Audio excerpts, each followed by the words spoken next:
नमस्कार, एनटिभी कोहलपुर समाचारमा स्वागत छ। म दुर्गा भट्ट। सुरुमा प्रमुख समाचार। नेकपा एमालेबाट कर्णाली प्रदेश सरकारमा सहभागी 3 जना मन्त्रीद्वारा राजीनामा, एमालेको समर्थन फिर्तापछि सरकार अल्पमतमा। नेपालमा केही महिना यता कोरोना भाइरसको युके भेरिएन्टको जोखिम बढ्दै, सबै चरणको खोप लगाउन स्वास्थ्य मन्त्रालयको आग्रह। राष्ट्रिय गौरवको कर्णाली करिडोर आयोजनाको निर्माण कार्य तीव्र, चट्टाने भिर छिचोल्दै अब सिमकोटबाट चीनको हिल्सा नाका पुग्न सकिने। भारतमा कोरोना संक्रमण दर उच्च, संक्रमितको संख्या बढ्दै गएपछि राजधानी दिल्लीमा रात्रिकालीन कर्फ्यू आदेश। र आफूहरूको क्षमता बढाउन प्रदेश सरकारले उचित ध्यान नदिएको सुदूरपश्चिमका खेलाडीको गुनासो, खेलको विकासमा काम भइरहेको सरकारको भनाइ। समाचार अब विस्तारमा। कर्णाली प्रदेशका 3 मन्त्रीले आज राजीनामा दिनुभएको छ। नेकपा एमालेले माओवादी केन्द्रलाई दिएको समर्थन फिर्ता लिएपछि सरकारमा सहभागी एमालेका 3 मन्त्रीले सामूहिक राजीनामा दिनुभएको हो। एमालेबाट सरकारमा सहभागी सामाजिक विकास मन्त्री दल राउल, उद्योग पर्यटन वन तथा वातावरण मन्त्री नन्दसिंह बुढा र आर्थिक मामिला तथा योजना मन्त्री प्रकाश ज्वालाले मुख्यमन्त्री महेन्द्र बहादुर शाही समक्ष राजीनामा पत्र बुझाउनु भएको हो। राजीनामा दिनुअघि मन्त्री परिषद बैठक बसेको थियो। 3 जना मन्त्रीले राजीनामा दिएर नेकपा एमाले संसदीय दलको बैठकमा सहभागी भएका छन्। नेकपा विभाजनपछि एमालेले यही चैत्र 5 गते माओवादी केन्द्रलाई दिएको समर्थन फिर्ता लिने र सरकारमा सहभागी मन्त्रीलाई फिर्ता बोलाउने निर्णय गरेको थियो। कर्णालीमा प्रदेशमा सभामा 40 जना सांसद मध्ये माओवादी केन्द्रले दैलेखबाट निर्वाचित सांसद धर्मराज रेग्मीलाई कारबाही गरेको पत्र संसदलाई बुझाएको छ। अब प्रदेशसभामा 39 जना सांसद छन्। यीमध्ये नेकपा एमालेका 20, माओवादी केन्द्रका 12, नेपाली कङ्ग्रेसका 6 र रापरपाका 1 जना सांसद छन्। नेपालमा पछिल्लो समय देखा परेको कोरोना भाइरसको युके भेरिएन्टको जोखिम बढेको विज्ञहरूले बताएका छन्। यो भाइरसको भेरिएन्ट भारतबाट सीमा नाका हुँदै नेपाल भित्रिएको हो। नेपालमा यस भाइरसप्रति बेवास्ता गर्ने क्रम बढेकाले पनि संक्रमितको संख्या बढ्दै गएको स्वास्थ्य तथा जनसङ्ख्या मन्त्रालयका सहप्रवक्ता डाक्टर समीर अधिकारीले जानकारी दिनुभयो। हाल देखिएको भाइरसको सर्ने क्षमतालाई मानिसले नै बढावा दिइरहेको उहाँले बताउनुभयो। सीमा नाकाबाट नेपाल भित्रिएका 3 जना नेपालीको स्वाब परीक्षण युके भेरिएन्टको नयाँ स्वरूप भएको कोरोना भाइरस नेपाल भित्रिएको पत्ता लागेको हो। यो करिब 3 महिना अघि नेपाल भित्रिएको अनुमान गरिएको छ। त्यसको 3 महिनापछि कैलालीको त्रिनगर नाका हुँदै नेपाल भित्रिएका कञ्चनपुर, डोटी र डडेलधुराका 3 जना नेपालीको परीक्षण गरिएपछि यो स्वरूपको भाइरस पत्ता लागेको हो। पहिले देखिएको कोरोना भाइरसभन्दा 70% बढी संक्रमण फैलिने सम्भावना रहेको विज्ञहरूले बताएका छन्।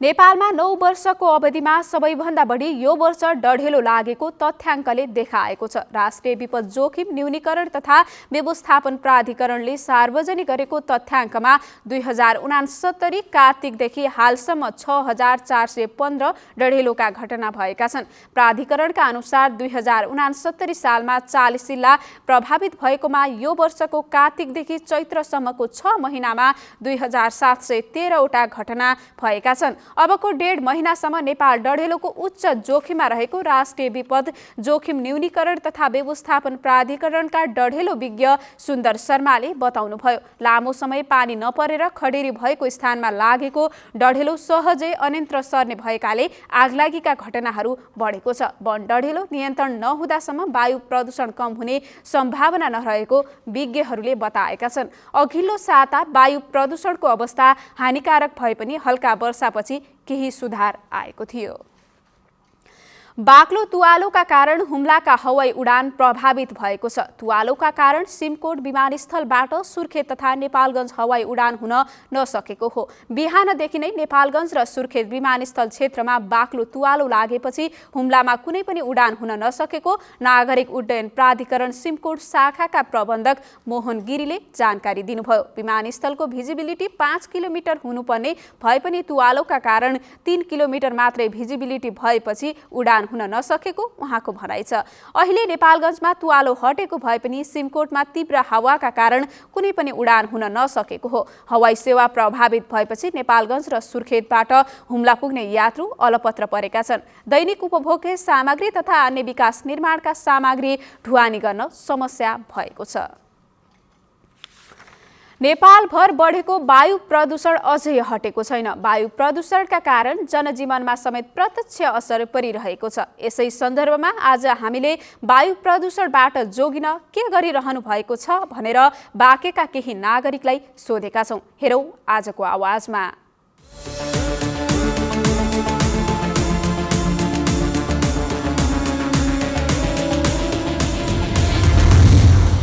हामीहरू अब त्यस्तै खाले अब अहिले चाहिँ मेन मास्कहरू युज गरिरहेछौँ। अनि त्यसै घरको अगाडि अब कयौँ मान्छेहरूले पानी धुलोहरू यसको लागि पानीहरू फाल्ने त्यसलाई सफा गर्ने काम गरिराख्नु भएको छ। अब चाहिँ मेन गरेर यो वायु प्रदूषणले गर्दा आँखामा असर पर्ने मेन देखिएको छ सबैमा समस्याहरू। अब जस्तो हामीहरू बाइकमा हेर्छौँ त्यो त मेन हुन्छ। हामीले अब सबभन्दा यो वायु प्रदूषण भइरहेको छ, मान्छेको आँखा पोल्ने अनि घाँटी पिरपिराउनेदेखि लिएर सबै भइरहेको छ। यसको लागि मास्क छ।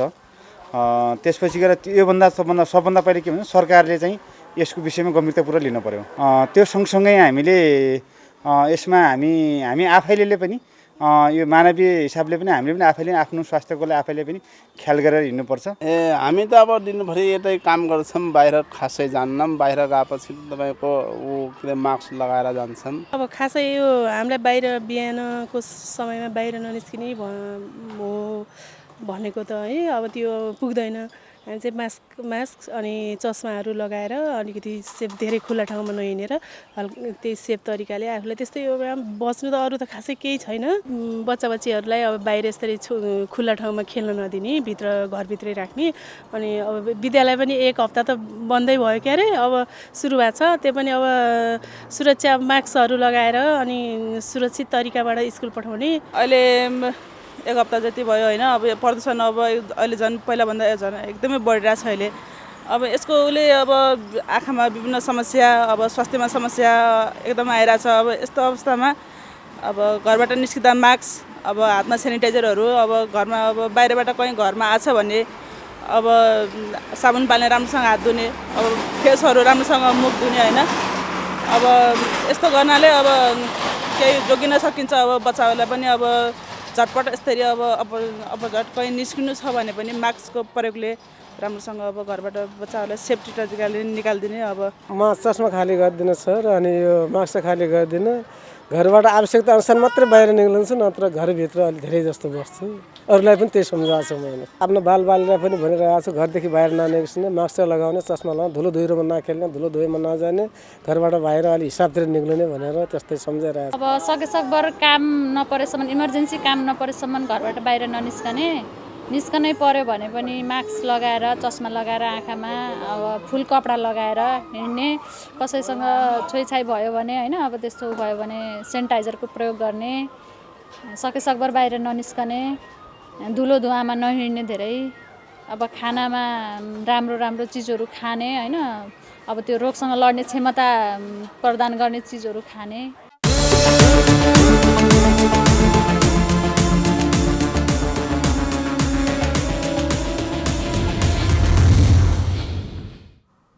समाचारको क्रम जारी नै छ, एकैछिनको विश्राम।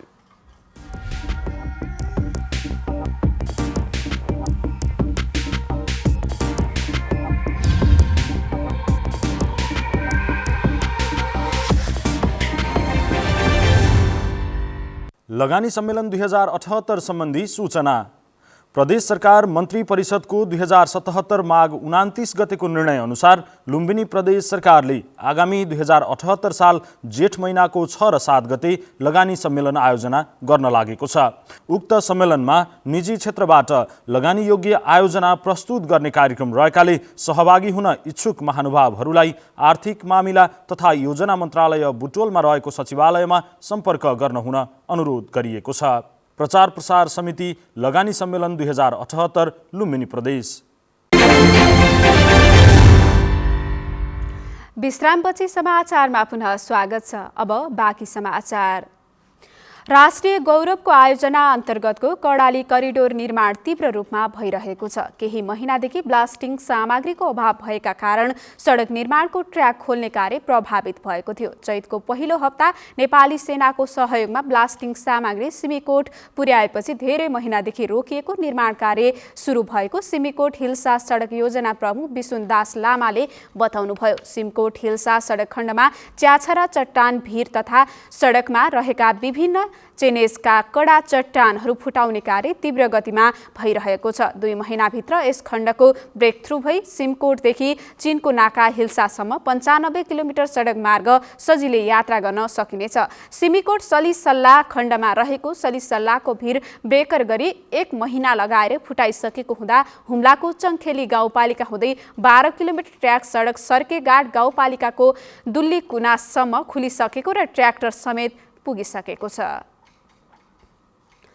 पश्चिम नवलपरासीको पालीनन्दन गाउँपालिकाले आफ्नै भवनबाट सेवा दिन सुरु गरेको छ। भाडाको भवनबाट सेवा सञ्चालन गर्दै आएको गाउँपालिकाले नयाँ सुविधा सम्पन्न भवन निर्माण गरी सेवा सुरु गरेको हो। भाडाको भवनमा साघुरो स्थानबाट सेवा सञ्चालन गर्नुपर्ने बाध्यता रहेकोमा अब भने सुविधा सम्पन्न भवनबाट सेवा सुरु भएपछि सेवाग्राहीलाई पनि सहज भएको छ। यसअघि घर भाडामा मात्रै वर्षेनी लाखौं रुपैयाँ खर्च हुँदै आएकोमा भवन निर्माणपछि भाडा बापतको खर्च बचत भएको गाउँपालिकाका अध्यक्ष बैजू प्रसाद गुप्ता दीपकले जानकारी दिनुभयो। गाउँपालिकाले 9 करोडको लागतमा 84 कोठा सहितको 5 तले भवन बनाएको हो। सुदूरपश्चिमका पहाडी जिल्लालाई तराईका जिल्लासँग जोड्ने प्रमुख मार्ग भीमदत्त राजमार्गको मर्मत कार्य सुरु गरिएको छ। भीमदत्त राजमार्गको कैलालीको फल्टुडेदेखि डडेलधुरा बैतडी सीमामा अनारखोलीसम्मको करिब 84 किलोमिटर सडकका विभिन्न स्थानमा मर्मत गर्न सुरु गरिएको हो। राजमार्गका विभिन्न स्थानमा भएका खाल्टा खुल्टीमा प्याचिङ गर्नेदेखि ढलान गर्ने काम भइरहेको छ। अलकत्राले काम नगर्ने स्थानमा ढलान र बाँकी स्थानमा प्याचिङ गर्ने काम भइरहेको सडक डिभिजन कार्यालय कुलपाते डोटीले जनाएको छ। चालु आर्थिक वर्षभित्रै काम सम्पन्न गर्ने गरी करिब 3 करोड 65 लाख रुपैयाँको लागतमा प्याचिङ र ढलान गर्ने काम भइरहेको छ। कैलालीमा नेपाल प्रहरी र भारतीय लागु औषध तस्कर बीच दोहोरो गोली हानाहान भएको छ। भजनी नगरपालिका 3 को मोरिया घाट स्थित मोहना नदी किनारमा प्रहरी र लागु औषध तस्कर बीच दोहोरो गोली हानाहान भएको हो। 3 ग्राम खैरो हिरोइनको तस्करी हुँदै गरेको गोप्य सूचना पाएपछि प्रहरी नायब उपरीक्षक प्रेम बहादुर शाहीको नेतृत्वमा प्रहरीको विशेष टोली खटेको थियो। नेपाल भारत सीमाना नजिक लागु औषध तस्करलाई नियन्त्रणमा लिन खोज्दा तस्करले प्रहरीमाथि 1 राउन्ड गोली प्रहार गरेको जिल्ला कार्यालय कैलालीका सहप्रवक्ता प्रहरी निरीक्षक हिक्मत थापाले बताउनुभयो। दोहोरो गोली हानाहानमा प्रहरीतर्फ कुनै नोक्सान भएको छैन। 4-5 जनाको संख्यामा रहेका तस्करले प्रहरीको गोली लागि घाइते भएका व्यक्तिलाई पनि आफूसँगै लिएर भारततिर भागेको जनाइएको छ। घटनास्थलबाट प्रहरीले 1 थान गोली समेत बरामद गरेको छ। पाल्पाको बगनासकाली गाउँपालिकाले अभिभावकविहीन बालबालिकाको पठन पाठन तथा पालन पोषणको जिम्मा लिने भएको छ। गाउँ कार्यपालिकाको बैठक बसेर पालिकाभित्र आर्थिक अभाव र अभिभावकविहीन भएका सबै बालबालिकाको जिम्मा लिने निर्णय गरेको गाउँपालिकाका अध्यक्ष कृष्ण प्रसाद बस्यालले बताउनुभयो। पालिकाले पहिलो चरणमा पालिकाभित्रका 24 जना बालबालिकालाई प्रति महिना 1000 का दरले सहयोग रकम समेत वितरण गरेको छ। पालिकाले आर्थिक अभाव भएर विद्यालय जान समस्या भएका 18 वर्ष पूरा नभएका बालबालिकालाई सहयोग रकम हस्तान्तरण गरेको छ। बगनासकाली गाउँपालिका लुम्बिनी प्रदेशकै पहिलो बालमैत्री गाउँपालिका हो। समाचारको क्रम जारी नै छ, एकैछिनको विश्राम।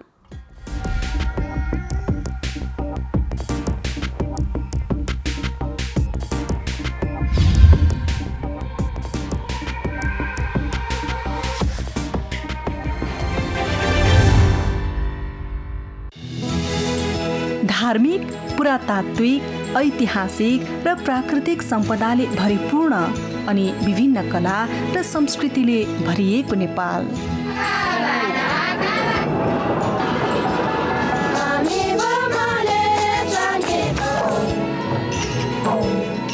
पहिले देश अनि विदेश आफू पनि घुमौँ, आफ्नोलाई पनि घुमाऊ।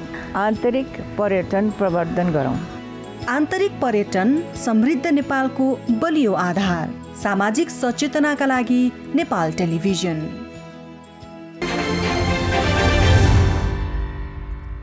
तपाई एनटिभी कोहलपुर हेर्दै हुनुहुन्छ। अब बाँकी समाचार। नेपालमा पछिल्लो 24 घण्टामा 4243 जनाको PCR परीक्षण गर्दा 260 जनामा कोरोना संक्रमण पुष्टि भएको छ। आज थपिएका सहित नेपालमा कोरोना संक्रमितको संख्या 2,78,470 पुगेको छ। 24 घण्टामा 113 जना कोरोनाबाट मुक्त भएका छन्। हालसम्म 2,73,455 जना संक्रमण मुक्त भएको स्वास्थ्य तथा जनसङ्ख्या मन्त्रालयले जनाएको छ। नेपालमा कोरोनाबाट मृत्यु हुनेको संख्या 3036 छ। अब अन्तर्राष्ट्रिय समाचार।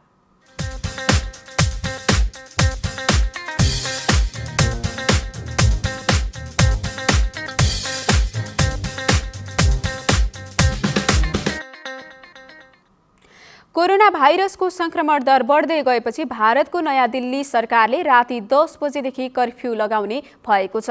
दिल्ली सरकारले राति 10 बजेदेखि बिहान 5 बजेसम्मका लागि कर्फ्यू आदेश जारी गरेको भारतीय सञ्चार माध्यमहरूले जनाएका छन्। दिल्ली सरकारका अनुसार कर्फ्यू 30 अप्रिलसम्म लागू हुनेछ। हिजो मात्रै दिल्लीमा 3548 जनामा नयाँ कोरोना संक्रमण पुष्टि भएको थियो। यो सँगै दिल्लीमा मात्रै कोरोना संक्रमितको कुल संख्या 6,89,962 पुगेको छ। दिल्लीमा हाल 14,589 जना सक्रिय कोरोना संक्रमित रहेका छन्। भारतमा केही हप्ता यता कोरोना संक्रमण दर फेरि बढ्न थालेको छ। गएको 24 घण्टामा 96,000 भन्दा धेरैमा संक्रमण पुष्टि भएको त्यहाँको स्वास्थ्य मन्त्रालयले जनाएको छ।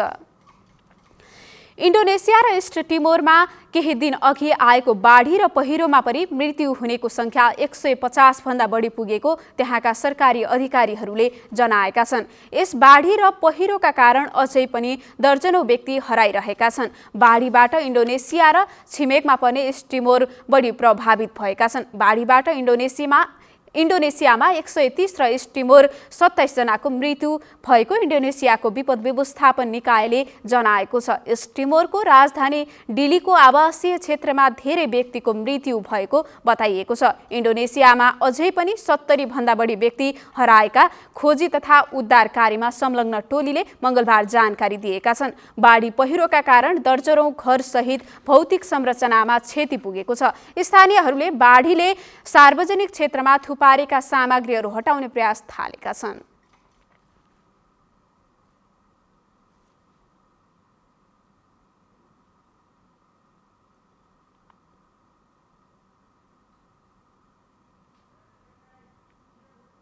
अब आर्थिक समाचार।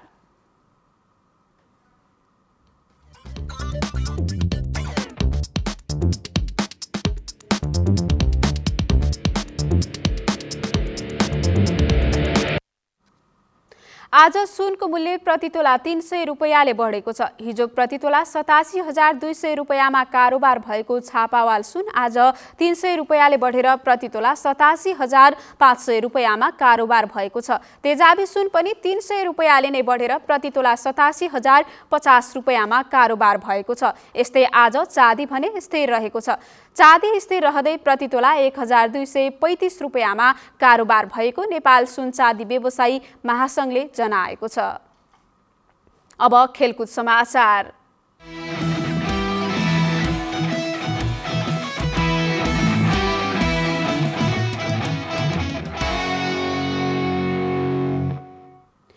सुदूरपश्चिम प्रदेशका खेलाडीहरू देशलाई अन्तर्राष्ट्रिय स्तरका खेलकुदका पदकहरू जिताएर नेपाललाई चिनाउँदै आएका छन्।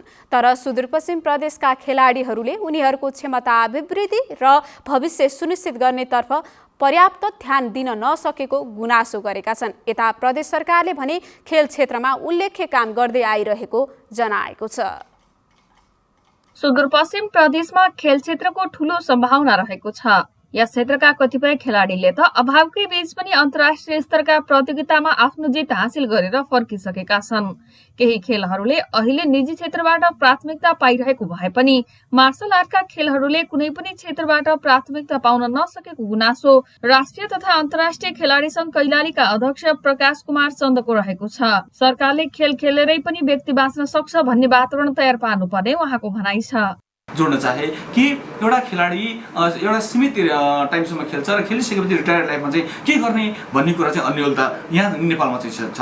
अन्य देशमा के छ भने एउटा खेलाडी राम्रो खेलाडी एउटा राम्रो प्रशिक्षक बन्न सक्छ। राम्रो चाहिँ उसले के गर्न सक्छ भने एउटा सरकारले, स्थानीय सरकार, एउटा प्रदेश सरकार र सङ्घीय सरकारले के गरिदिनुपर्छ भने ती खेलाडीहरू, ती कोचहरूलाई चाहिँ कमसेकम अनुदान दिने, थोरै मात्रामा अनुदान दिने, राम्रा खेलाडी उत्पादन गर्न चाहिँ प्रोत्साहन गर्ने। कैलाली जिल्ला खेलकुद विकास समितिमा सहायक क्रिकेट प्रशिक्षकका रूपमा रहनुभएका ज्ञानेन्द्र छेत्रीले पछिल्ला केही वर्ष यता सरकारी क्षेत्रबाट पनि केही प्रतियोगिताहरू र खेल क्षेत्रमा केही नयाँ प्रयासहरू सुरु भएको बताउनु भएको छ। तर ग्रामीण स्तरमा खेल मैदान अभाव, खेल सामग्री अभाव, प्रतियोगिताको अभाव हुने गरेको उहाँको भनाइ छ। अझ कतिपय खेलाडी त नेपालमा खेल क्षेत्रमा भविष्य नदेखेर रोजगारीका लागि परदेश जानुपर्ने बाध्यता रहेको गुनासो उहाँको छ। ग्रामीणदेखि लिएर सबै क्षेत्रमा आवश्यक पर्ने ग्राउन्डको हामीलाई समस्या छ। त्यससँगै पूर्वाधारहरूको समस्या छ, खेल सामग्रीहरूको समस्या छ, दक्ष प्रशिक्षकहरूको पनि समस्या छ र प्रशिक्षकहरू पनि छन् हाम्रो ठाउँमा। तैपनि प्रशिक्षकहरूलाई समय समयमा उहाँहरूलाई पनि अपग्रेड गराउनु पर्ने आवश्यकता छ।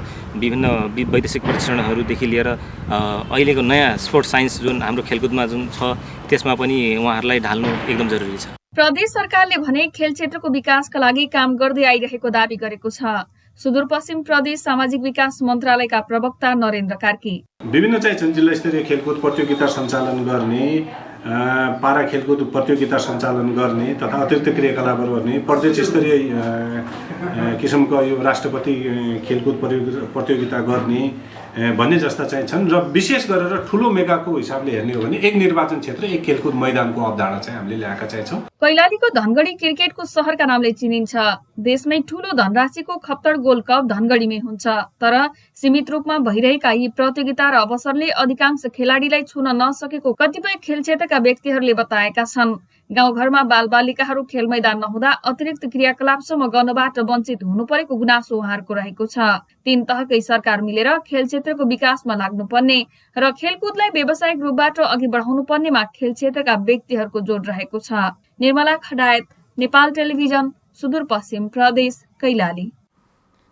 नेपाल क्रिकेट संघ क्यानले आयोजना गर्ने त्रिकोणात्मक टी20 क्रिकेट सिरिजको खेल आगामी वैशाखमा हुने भएको छ। खेलका लागि क्यानले टिकट मूल्य पनि तोकेको छ। क्यानले सिरिजको टिकट मूल्य 150 रुपियाँ राखिएको जनाएको छ। वैशाख 4 देखि 11 गतेसम्म कीर्तिपुर स्थित त्रिवी मैदानमा हुने सिरिजमा नेपाल, नेदरल्यान्ड्स र मलेसियाले खेल्नेछ। डबल राउन्ड रोबिनको आधारमा हुने सिरिजको शीर्ष 2 टिमले उपाधिका लागि फाइनल खेल्नेछन्। सिरिजका लागि क्यानले 20 खेलाडीलाई बन्द प्रशिक्षणमा बोलाएको छ। नेपालले आजदेखि बन्द प्रशिक्षण सुरु गरिसकेको छ।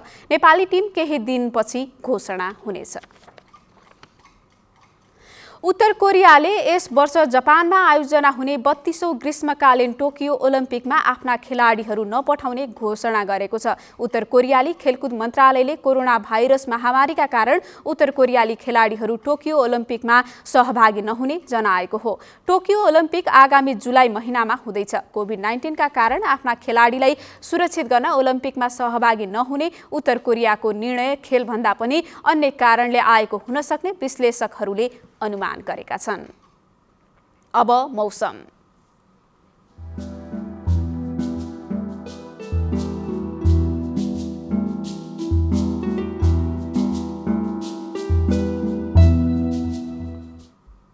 आज देशका पहाडी भूभागमा आंशिकदेखि सामान्य बदली रही बाँकी भूभागमा मौसम सामान्यतया सफा रह्यो। आज राति देशका पहाडी भूभागमा आंशिक बदली रही बाँकी भूभागमा मौसम सामान्यतया सफा रहने मौसम पूर्वानुमान महाशाखाले जनाएको छ। अब मौसम सम्बन्धी थप विवरण।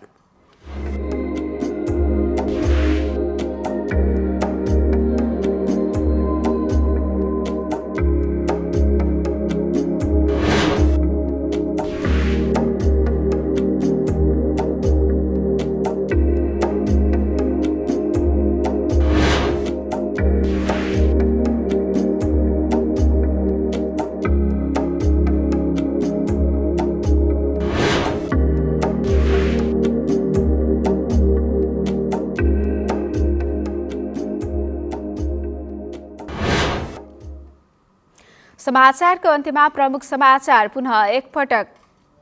नेकपा एमालेबाट कर्णाली प्रदेश सरकारमा सहभागी 3 जना मन्त्रीद्वारा राजीनामा, एमालेको समर्थन फिर्तापछि सरकार अल्पमतमा। नेपालमा केही महिना यता कोरोना भाइरसको युके भेरिएन्टको जोखिम बढ्दै, सबै चरणको खोप लगाउन स्वास्थ्य मन्त्रालयको आग्रह। राष्ट्रिय गौरवको कर्णाली करिडोर आयोजनाको निर्माण कार्य तीव्र, चट्टाले भिर छिचोल्दै अब सिमकोटबाट चीनको हिल्सा नाका पुग्न सकिने। भारतमा कोरोना संक्रमण दर उच्च, संक्रमितको संख्या बढ्दै गएपछि राजधानी दिल्लीमा रात्रिकालीन कर्फ्यू आदेश। र आफूहरूको क्षमता बढाउन प्रदेश सरकारले उचित ध्यान नदिएको, सुदूरपश्चिममा खेलाडीको गुनासो, खेलको विकासमा काम भइरहेको सरकारको भनाइ। हवस् त अहिलेलाई समाचारको सिलसिला यति नै। बिदा दिनुहोस्। नमस्कार।